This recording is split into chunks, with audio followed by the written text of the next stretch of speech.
2006 میں. تو اس کمپنی کو ایک بڑا آپ کہہ لیں کہ ایک نیا آئیڈیا ہے. یہاں پاکستان میں اتنی اویئرنیس نہیں ہے، حالانکہ انٹرنیشنلی تو بہت زیادہ ہے. تو آپ کو خیال کیسے آیا کہ آپ کو یہ کمپنی شروع کرنی ہے، اس فیلڈ میں آنا ہے؟ کس طرح سے آیا؟ فیلڈ تو بہت ایکسیڈنٹلی میں اس فیلڈ میں آیا ہوں.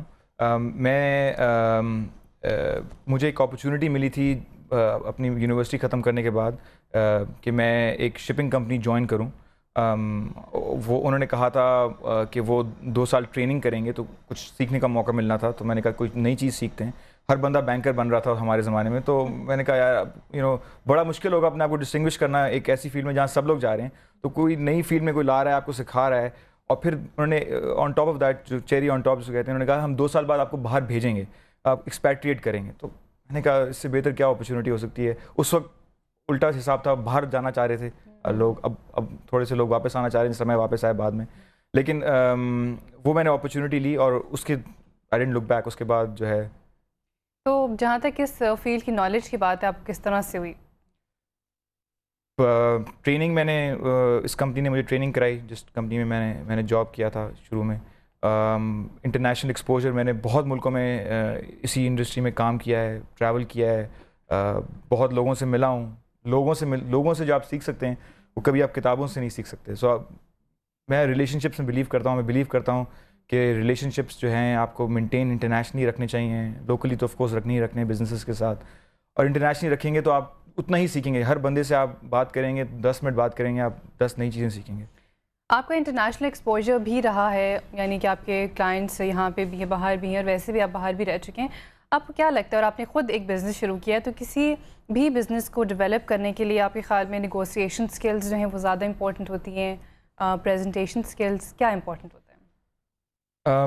نیگوسیشن سکلز، پریزنٹیشن سکلز دونوں امپورٹنٹ ہیں. لیکن میں اس کو ایک فنکشنل اگر طریقے سے دیکھا جائے تو جب میں نے کمپنی سٹارٹ کی تو شروع میں ڈیفینیٹلی ایک سیلز سکلز چاہیے ہوتی ہیں. آپ کو اپنے امپلائیز کو کنونس کرنا ہوتا ہے کہ وہ کم سیلری پہ آپ کے پاس آ جائیں، بیکاز آپ کا ویژن ہے کوئی. تو ویژن آپ نے سیل کرنا ہے اپنے آپ کو. آپ نے اپنے کسٹمرس کو بیچنا ہوتا ہے کہ بھائی میں کچھ نہیں ہوں ابھی، لیکن میرے ساتھ کام کرو اور ہم ساتھ مل کے کچھ کریں گے. ایک ٹرسٹ ڈیولپ کرنا ہوتا ہے. تو شروع میں تو اٹس ٹوٹلی یہ سیلز کا جاب ہوتا ہے. اس کے بعد جب لوگ آ جاتے ہیں آپ کی کمپنی میں، جب آرگنائزیشن ایک دم 2 بندوں سے 20 ہو جاتی ہے، تو پھر ایک دم HR جو ہے وہ ایک رول پلے کرنا شروع ہو جاتا ہے. ہر بندہ جو ہے ایک دوسرے کو کونی مار کے آگے نکلنا چاہ رہا ہوتا ہے. آپ کو رولز سیٹ کرنے ہوتے ہیں of engagement between the employees, incentive structure set up کرنے ہوتے ہیں جو کہ اس اسٹل ایک چھوٹی کمپنی کے انوائرمنٹ میں لوگ گرو کر سکیں. ان کو وہ اپرچونیٹیز دینی ہوتی ہیں. اور آخر میں اسٹریٹجک طریقے سے سوچنا ہوتا ہے. آپ ابھی چھوٹے پلیئر ہوتے ہیں لیکن آپ کو بڑا سوچنا ہوتا ہے. ایک بڑے انٹیلیجنٹ آدمی نے ایک مجھے کہا تھا کہ چھوٹی کمپنی کی سب سے بڑی پرابلم یہ ہے کہ وہ کبھی، اور نئی کمپنی کی سب سے بڑی پرابلم یہ ہے کہ وہ بڑا نہیں سوچ سکتے. تو آپ کو ہمیشہ ویژن، اپنے روڈ میپ اپنے ساتھ رکھنا ہوتا ہے، اپنا ویژن اپنے پاس رکھنا ہوتا ہے، اس کو ڈسٹرب نہیں کرنا ہوتا. بٹ ڈے ٹو ڈے بھی آپ کو ساتھ میں ہینڈل کرنا ہوتا ہے.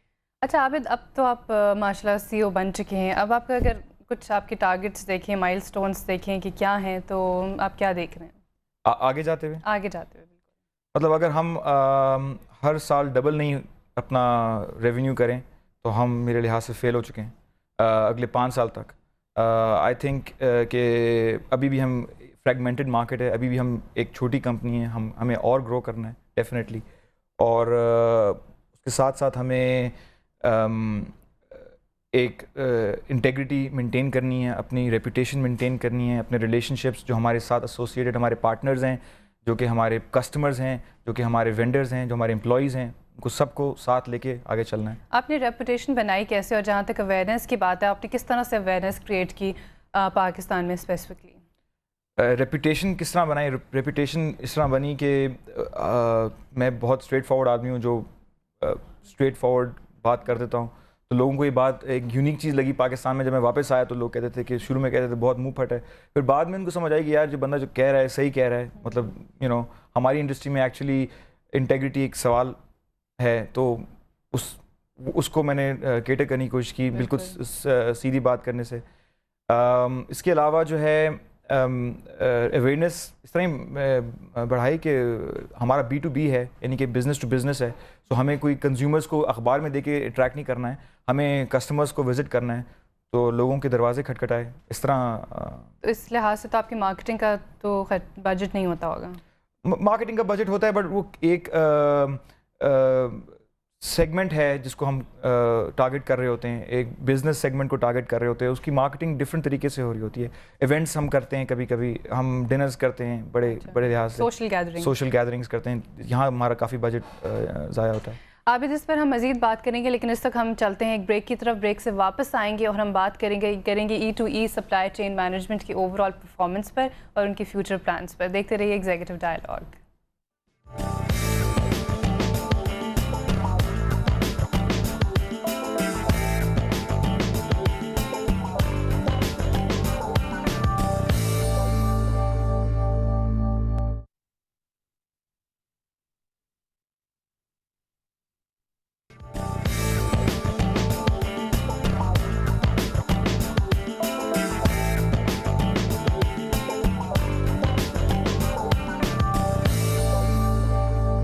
Welcome back. آپ دیکھ رہے ہیں ایگزیکٹو ڈائلاگ سبین مشتاق کے ساتھ. ہمارے ساتھ آج کے گیسٹ موجود ہیں مسٹر عابد بٹ, جو کہ CEO ہیں E2E سپلائی مینجمنٹ کے.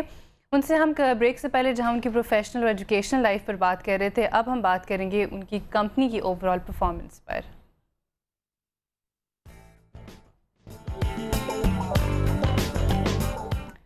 جی عابد, سب سے پہلے تو میں, جیسے کہ ہماری کچھ انیشلی بات بھی ہوئی ہے, لیکن ان ڈیٹیل میں پوچھنا چاہوں گی کہ آپ کی کمپنی جو ہے کس طرح سے کام کرتی ہے اور کس طرح سے سروسز جو ہے کلائنٹس کو پرووائڈ کرتی ہے. دیکھیں, لوجسٹکس کو اگر آپ سمپلی اگر ایک بہت سادگی سے دیکھا جائے تو لوجسٹکس ہے ایک چیز کو پوائنٹ اے سے پوائنٹ بی تک پہنچانا. لیکن اگر آپ اس کو ایک گہری نظر سے دیکھا جائے تو اس میں جہاں ہماری روزمرہ کی جو ہم چیزیں استعمال کر رہے ہوتے ہیں وہ ساری لوجسٹکس کے تحت آپ کے پاس پہنچی ہوتی ہیں. تو ان کی فلو مینیج کرنا, صحیح ٹائم پہ صحیح بندے کو صحیح چیز پہنچانا, اس کو لوجسٹکس مینجمنٹ کہتے ہیں. ہماری اپروچ یہ ہے کہ ہم ایک اس طرح ہم ویلیو ایڈ کرتے ہیں کہ صرف A to B نہیں کر رہے ہوتے, ہم وہ والا ایسپیکٹ کہ صحیح ٹائم پہ صحیح بندے کو صحیح چیز پہنچاتے ہیں. یہ ہمارا. لائک فار ایگزامپل آپ آٹوموٹیو سیکٹر دیکھ لیں. آٹوموٹیو سیکٹر میں باہر کے ملکوں میں تو یہ جسٹ ان ٹائم ڈیلیوری جو ہے بہت نون چیز ہے, لیکن پاکستان میں جسٹ ان ٹائم جو ہے یہ جسٹ ان ٹائم ہوتا ہے کہ آپ انوینٹری جو آپ کی ہوتی ہے وہ زیرو کے قریب ہوتی ہے. آپ نے بالکل کوئی انوینٹری رکھی نہیں ہوتی ہے.